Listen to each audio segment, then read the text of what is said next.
Hey,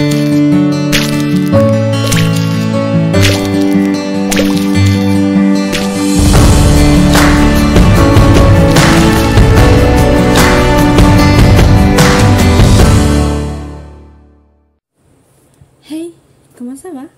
Je retrouve aujourd'hui pour une vidéo comme vous avez vu, comme vous l'avez vu pardon, dans le titre, pour les fêtes anglophones. Donc comme vous pouvez le voir, j'ai fait un maquillage en thème avec ce thème. Voilà, donc bleu et blanc. Bon, on voit pas trop le bleu, mais bleu et blanc et rouge avec les lèvres pour justement les couleurs des drapeaux, donc du drapeau anglais, du drapeau américain et australien. Je sais qu'en Afrique aussi, dans l'Afrique du Sud, ils parlent anglais, mais là c'est le pays anglophone qu'on connaît tous. Et j'ai mis aussi du coup une petite étoile là et là pour rappeler le drapeau américain et australien. Donc du coup, on va commencer sans perdre de temps. Donc on va commencer par l'Angleterre, donc en anglais c'est England, ou on l'appelle aussi Royaume-Uni, donc United Kingdom. Donc le 29 avril 2011, ça a été déclaré férié dans les 4 nations constitutives en raison du mariage du prince William et de Catherine Middleton, et qui a en fait créé un week-end de 4 jours avec le lundi 2 mai, donc le May Day Bank Holiday, qui est arrivé juste après. La langue donc principale du Royaume-Uni est l'anglais, qui trouve d'ailleurs son origine dans le mot Angleterre. Et avec le développement progressif de l'Empire britannique au sein de l'histoire mondiale, l'anglais s'est répandu un peu partout sur le globe. En effet, on retrouve aujourd'hui entre 328 millions et 1 milliard d'individus touchés par l'anglais, en tant que langue officielle bien sûr, pas comme nous qu'on apprend l'anglais. Ça représente 55 pays sur tous les continents. Au Royaume-Uni, c'est 94% de la population qui parle l'anglais en langue maternelle. Il y a 6 langues régionales ou minoritaires, dont toutes sont moins nombreuses qu'avant. Donc il y a le gallois, le gaélique écossais, l'irlandais, le cornique, qui font partie de la langue de la famille des celtiques. Après du coup, le gaélique écossais et le gallois bénéficient du même statut que l'anglais depuis le British Nationality Act de 1981. Les demandeurs de nationalité britannique doivent démontrer qu'ils possèdent une connaissance suffisante de l'une de ces 3 langues. Donc si vous voulez être britannique, il ne faut pas que vous parlez juste l'anglais comme ça. Il faut que vous sachiez parler soit le gallois, soit le gaélique écossais ou le cornique. Une de ces 3 langues que vous savez aussi, ou l'irlandais pardon, que vous savez aussi du coup parler, que vous avez une bonne connaissance dedans. Le français donc est la plus importante langue étrangère apprise au Royaume-Uni. On compte 23% de la population qui maîtrise le français. Les origines de cette situation seraient la popularité du français dans les écoles du Royaume-Uni. Le nombre d'immigrés français au pays qui représente 300 000 personnes. Et enfin les immigrants originaires d'Afrique qui parlent français au Royaume-Uni. Donc il y en a aussi pas mal. Donc il y aurait, le Royaume-Uni compterait environ 10 millions de francophones. Ça fait beaucoup. Voilà, 10 millions de francophones qui fait de lui un territoire comparable à la France ou au Canada sur le plan de la francophonie. On va passer donc du coup aux fêtes et jours fériés, on va dire, du coup, en Angleterre. On passera en Amérique et en Australie un peu plus tard. En Australie d'ailleurs ça va être compliqué parce qu'il y a plein avec justement le Royaume-Uni c'était le Commonwealth et tout, donc il y a plein de territoires différents. Donc bien sûr, alors je vais vous dire en français et le nom en anglais des fêtes. Donc il y a bien sûr comme chez nous le jour de l'an, mais eux donc le New Year's Day. Donc le 1er janvier c'est quasiment toute l'Angleterre, donc c'est l'Angleterre, le pays de Galles, l'Écosse, l'Irlande du Nord. Et le 2 janvier, c'est l'Écosse qui fête le jour de l'an. Il ne fête pas le 1er. Pourquoi? Je ne sais pas. Le 17 mars, donc il y a la Saint-Patrick, la St. Patrick's Day, qui se passe en Irlande du Nord. Ensuite, le 19 avril, il y a le Vendredi Saint, donc qui s'appelle Good Friday, en Angleterre, Pays de Galles, Écosse, Irlande du Nord. Donc attendez que je suis en train de regarder si c'est tout le monde. Normalement, c'est tout le monde, je crois. Le 22 avril, il y a le lundi de Pâques, donc le Easter Monday. Donc c'est l'Angleterre, le Pays de Galles et l'Irlande du Nord qui le fêtent. Après, il y a le premier lundi de mai, donc qui est la fête du travail. Et la fête du travail, donc, attendez, parce que je suis en train de regarder. Voilà, donc, la fête du travail, le premier lundi de mai. L'Angleterre, le Pays de Galles et l'Irlande du Nord appellent ça le May Day Bank Holiday, donc qui a suivi après le mariage du prince William et de Catherine Middleton, j'allais dire Kate Middleton. C'est comme ça qu'on l'appelle plus couramment. Et eux, en Écosse, ils appellent ça le Early May Bank Holiday. C'est pas du tout pareil. Le dernier lundi de mai, c'est aussi une fête du travail. Chez eux. Hein. Et ça s'appelle le Spring Bank Holiday. Ça se passe en Angleterre, Pays de Galles, Écosse, Irlande du Nord. Ensuite, le 12 juillet, en Irlande du Nord, il y a la bataille de la Boyne. Donc ça s'appelle le Orangeman's Day. Le premier lundi d'août, il y a aussi cette bataille qui est célébrée, mais cette fois-ci par l'Écosse. Et ça s'appelle le Summer Bank Holiday. Et le dernier lundi d'août, ils refêtent cette fête, mais cette fois-ci c'est l'Angleterre, le Pays de Galles et l'Irlande du Nord qui refêtent ça en Irlande du Nord et qui s'appelle toujours le Summer Bank Holiday.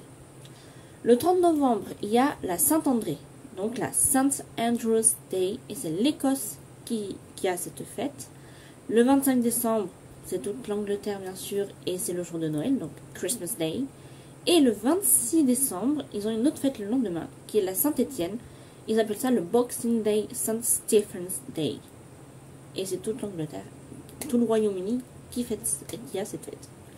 Voilà pour les fêtes en Angleterre. Vous voyez qu'il n'y en a pas énormément non plus.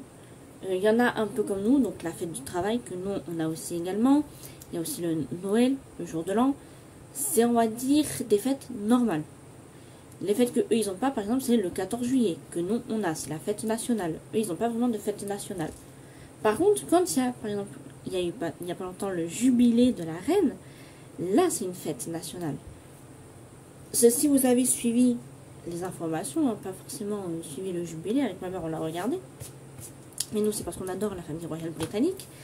Mais si vous avez regardé, les employeurs, et enfin même l'État de toute façon, a donné du coup un week-end de 4 jours à tous les Anglais pour qu'ils puissent participer au jubilé des 70 ans de règne de la reine Elisabeth II. Voilà, le jubilé de platine, comme il s'appelle.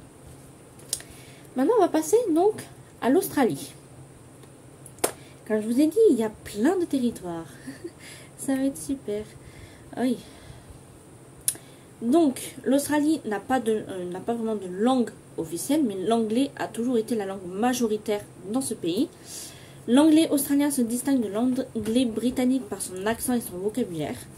Il y a l'accent, si vous écoutez l'australien et l'anglais, ça ne va pas du tout être pareil. C'est comme l'américain est différent de l'anglais, c'est pareil. L'anglais australien sert dans les échanges quotidiens. Selon le recensement de 2011, l'anglais est la seule langue parlée dans près de 80% des foyers australiens. Les autres langues les plus communément parlées sont le mandarin à 1,7%, l'italien 1,5%, l'arabe 1,4%, le cantonais 1,3%, le grec qui est à 1,3% aussi, et le vietnamien qui est à 1,2%. Les enfants après l'anglais étaient...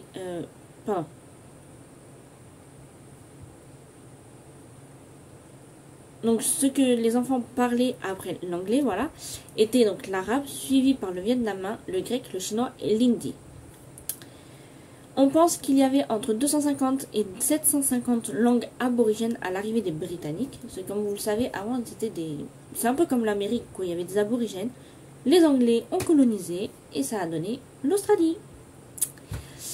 Donc il y avait beaucoup de langues aborigènes du coup qui n'étaient pas genre l'anglais, c'était leur propre langue à eux, comme nous en France c'est le français, comme si vous allez en russe c'est le russe, si vous allez en Chine c'est le chinois. Voilà, c'est vraiment genre des langues à part, c'était leur langue à eux. Durant le recensement de 2006, 52 000 aborigènes australiens, donc représentant 12% de la population indigène, ont déclaré qu'ils parlaient principalement une langue aborigène dans leur foyer. Mais en dehors, ils parlaient anglais. L'Australie compte une langue des signes que l'on nomme Auslan, qui est la langue principale d'environ 5000 personnes sourdes. Donc les territoires. On a le ACT, donc ACT, qui est le territoire de la capitale australienne. Il y a le NSW, donc la Nouvelle-Galles du Sud. Il y a le NT, territoire du Nord. Le QLD, Queensland. Le SA, Australie méridionale. Le TAS, donc TAS, qui est la Tasmanie. Le VIC, l'État du Victoria. Et WA, Australie occidentale. Ça va être un peu compliqué que vous vous remémorez tout ça, donc peut-être que j'essaierai de vous le mettre en barre d'infos pour que vous puissiez aller voir, du coup. Donc du coup, le 1er janvier, il y a le New Year's Day, le Nouvel An, et c'est toute l'Australie qui le fête. Ensuite, le 26 janvier, il y a le jour de l'Australie, donc l'Australia Day, donc c'est toute l'Australie aussi qui a cette fête-là. Le deuxième lundi de février, il y a le Royal Hobart Regatta. Même en français, c'est comme ça. Et c'est que la Tasmanie qui fête cette fête-là.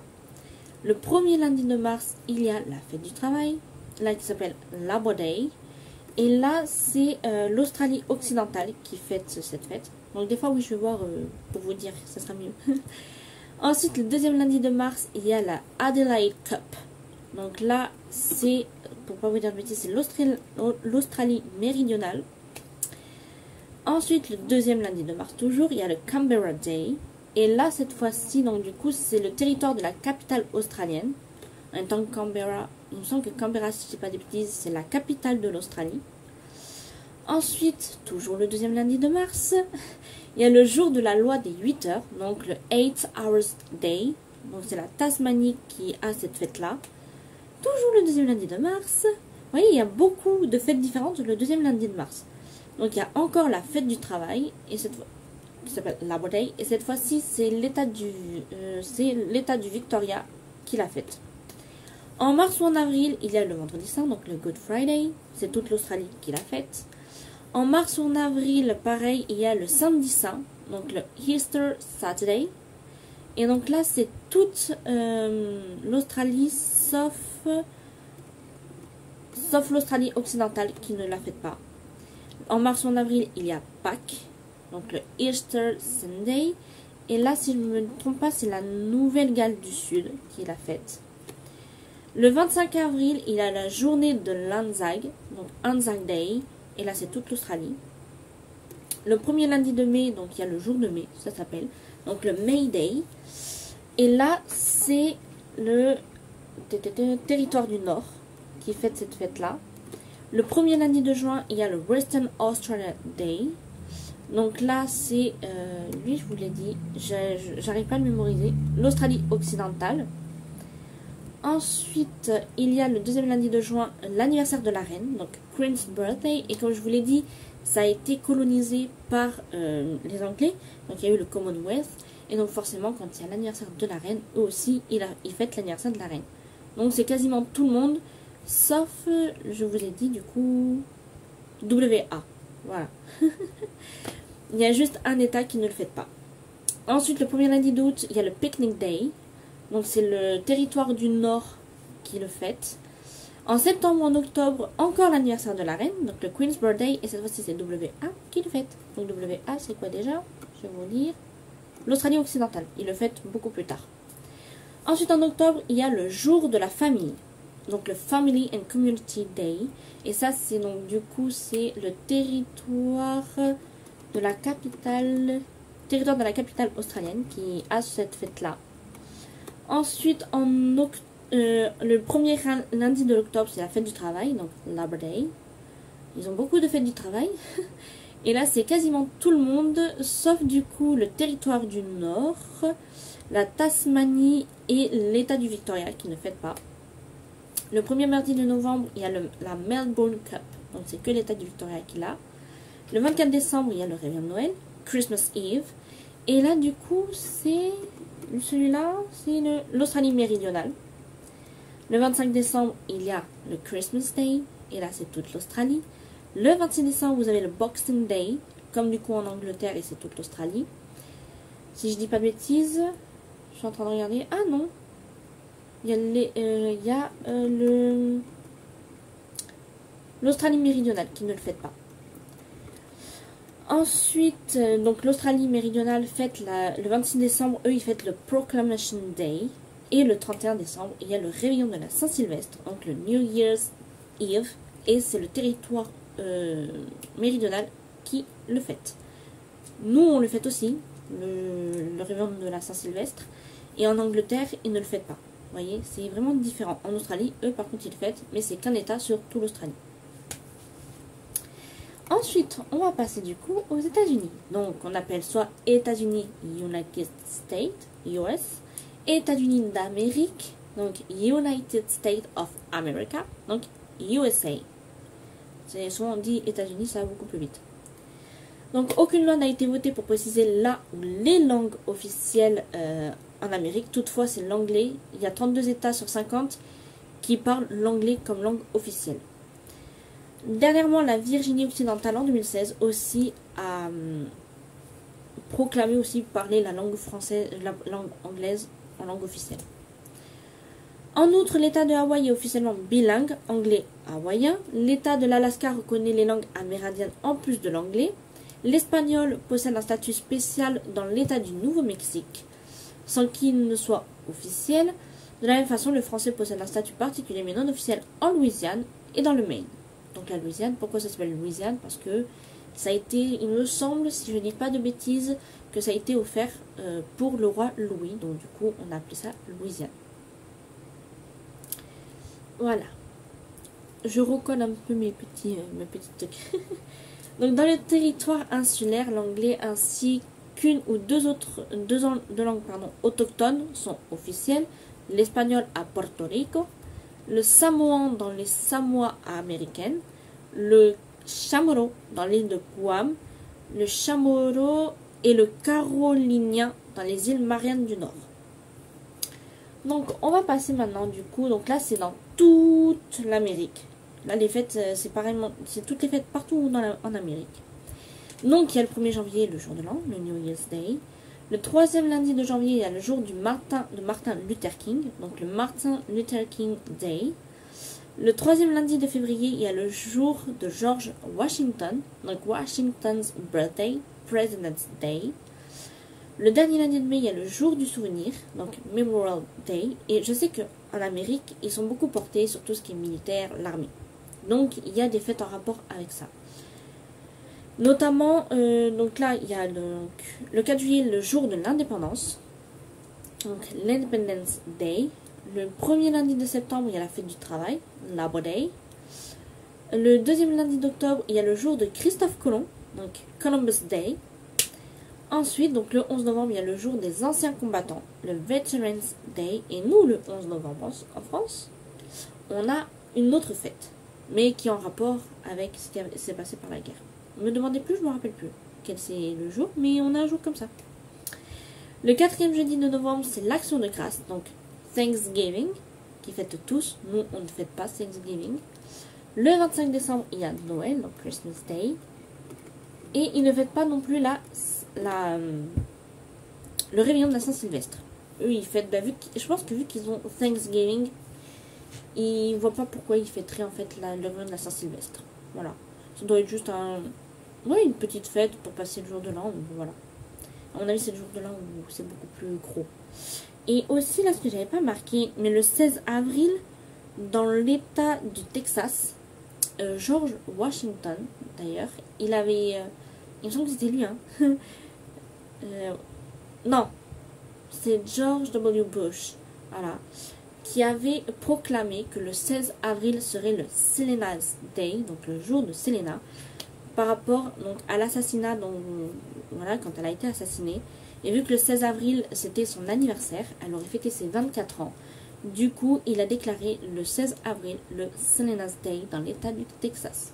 Donc si au Texas, vous y allez le 16 avril, vous allez dans pratiquement tous les magasins entendre des chansons de Selena Quintanilla. Voilà. Donc, c'était tout, du coup, pour les fêtes, du coup, anglophones. il n'y en a pas tant que ça, j'ai l'impression. Même des jours fériés, il n'y en a pas tant que ça par rapport à nous en France. J'ai l'impression qu'on en a un peu plus. Après, ils ont surtout des fêtes en rapport avec des personnages qui ont marqué l'Amérique, comme Martin Luther King, George Washington, Christophe Colomb, parce que oui, c'est lui qui a découvert l'Amérique, en pensant découvrir l'Inde. C'est pour ça qu'il a appelé les aborigènes les Indiens. Voilà. Mais sinon, voilà, c'est surtout des fêtes comme ça qu'ils ont, et puis également la fête des anciens combattants, vu que l'Amérique est beaucoup axée sur tout ce qui est armée, militaire. On sait qu'ils sont déployés un peu partout, surtout en Afghanistan. Donc voilà, eux, les États-Unis sont beaucoup axés là-dessus et ils ont des fêtes beaucoup en rapport avec des personnages historiques qui ont marqué l'Amérique ou des événements importants de l'histoire de l'Amérique. Nous, on a le 14 juillet, donc la fête nationale, on a le 11 novembre, on a des fêtes comme ça, mais on n'en a pas tant que ça. Comme eux, Halloween, c'est vraiment pas une fête très très importante, c'est pour ça que je ne l'ai pas marqué. Mais nous, on a Halloween aussi qu'on fait de temps en temps et encore pas tous. Il faut savoir que Halloween, de base, c'est une fête mexicaine. Et normalement, c'est en rapport avec El Día de los Muertos, donc le jour des morts, que eux, ils fêtent. Et donc, du coup, les Américains ont pris... ils se sont inspirés d'El Día de los Muertos pour créer Halloween. Et en fait, ils en ont fait un truc où on se déguise pour faire un peu peur, on a des bonbons, voilà, des trucs comme ça. Alors que eux, les Mexicains, c'était surtout en fait pour fêter leur mort, pour leur rendre hommage, où ils leur font des offrandes, donc c'est leur plat qu'ils aimaient. Par exemple, s'il y en a un qui aimait les tacos, ils vont lui faire un tacos. Vous voyez ce que je veux dire? Donc voilà, ils font beaucoup de choses comme ça. Et en fait, eux, ils ont pris ça, les Américains, pour créer Halloween. Et nous, les Français, pas original qu'on est, on a pris Halloween et on l'a mis en France. Voilà. Et je sais que ma mère, elle n'aime pas du tout Halloween. Et donc du coup, elle a dit, oui, mais on n'est pas américain. Voilà ce qu'elle nous sort. Elle a dit, moi je suis pas Halloween. C'est pour ça que quand il sonne des petits qui sonnent aux portes et tout pour les bonbons, ma mère, elle ouvre pas. Il y a une année, si, on l'a fait quand même. J'avais fait des petites poches, j'avais mis des bonbons différents et tout. Mais on n'a pas eu tant d'enfants du coup, vu que mon père les envoyait bouler, du coup les enfants ne viennent plus. Voilà. Mais c'est vrai qu'après, voilà, je l'ai fait une fois avec une ancienne amie que j'avais. Au collège, j'étais allée chez elle. Et son anniversaire tombait, je crois, la veille ou 2 jours avant Halloween. Et donc du coup, on a fait son anniversaire, puis après on a fait Halloween dans la foulée. Comment dire? C'était pas prévu qu'on le fasse. Du coup, on avait fait des maquillages comme si on avait des cicatrices. Je m'étais crêpé les cheveux, mais d'une façon, j'avais une touffe comme ça, genre les cheveux pour les démêler après, c'était une catastrophe. Mais on s'était bien amusé, on avait été donc sonner chez des gens, c'était à Bourg-sur-Gironde qu'on avait fait ça. Donc ils nous donnaient des bonbons. Il y en avait même un, quand il avait ouvert la porte, qui m'a vu, il a fait « Ah, ça fait peur !» Et donc du coup il nous a donné des bonbons. Un autre qui nous a dit « J'ai pas grand chose », il nous a donné une boîte entière de bonbons mais toute neuve, il nous l'a donné. Donc on était choqués et après voilà, et puis on est repassé le soir, on a fait d'autres maisons et comme ça ils nous donnaient le reste des bonbons. Ça c'est bien le soir. Si vous avez des enfants ou des petits enfants et tout, souvent dites-leur de repasser le soir vers 19h, 19h30, comme ça ils vous donnent le reste des bonbons pour les écouler. Je sais que nous c'est ce qui nous est arrivé, on a des personnes du coup qui nous donnaient le reste des bonbons et comme ça voilà, on est rentré puis après on a partagé tous les bonbons. On s'était partagé avec ses 3 petites sœurs. Elle a 2 petites sœurs. Donc avec ses 2 petites sœurs, elle, une amie qu'on avait là, son frère et moi. Donc du coup, on avait tout partagé ensemble. Et comme ça, voilà, on est rentré chacun avec nos bonbons. Et mon père qui est venu me chercher, bien sûr. Donc voilà, c'était une petite anecdote comme ça que j'ai glissée, qui n'était pas du tout en rapport avec ces fêtes. En tout cas, donc j'espère que vous avez appris des choses. Du coup, j'espère que ça vous a aidé à apprendre quelques fêtes qui sont différentes de la France. J'ai prévu de vous faire une vidéo sur les fêtes latines, donc c'est-à-dire au Mexique, en Argentine, en Espagne. Il y a aussi du coup, j'ai oublié de le dire, il y a un autre. Il y a le Pérou, je crois, il y a la Colombie. Il y a d'autres pays comme ça que du coup, voilà, donc c'est les fêtes latines. Et je pense que j'ai commencé, je pense, par l'Espagne et après par les États en Amérique du Sud. Donc du coup j'ai prévu de faire ça. J'espère que du coup ça vous plaira aussi ce genre de vidéo. Dites-moi si les vidéos comme ça historiques ou où vous apprenez des choses ça vous intéresse. Dites-moi aussi si ça vous intéresserait une vidéo sur Halloween. Comment Halloween a été créé. Et dites-moi si ça vous intéresse aussi de savoir comment dans les films, les séries, les zombies ont été créés. Et pourquoi. Qui a eu l'idée de créer des zombies. Et d'où vient ce nom d'ailleurs zombie. Je me suis posé la question tout à l'heure. Je me suis dit, j'en pose la question, savoir si ça les intéresse. Parce que moi, bien sûr, je le regardais. Mais dites-moi si ça vous intéresse aussi. Et donnez-moi aussi d'autres idées, par exemple, pas d'histoire, mais d'autres idées, par exemple, de vidéos que vous voudrez apprendre quelque chose que vous savez pas. Ou voilà. Ça peut être sympa à faire. Moi, en tout cas, ça me fait plaisir du coup parce que j'apprends des nouvelles choses. Et je partage ça avec vous. Et ça me fait énormément plaisir. Du coup, il ne me reste plus qu'à vous laisser souhaiter un joyeux dimanche et à vous dire à dimanche prochain pour une nouvelle vidéo. Ciao!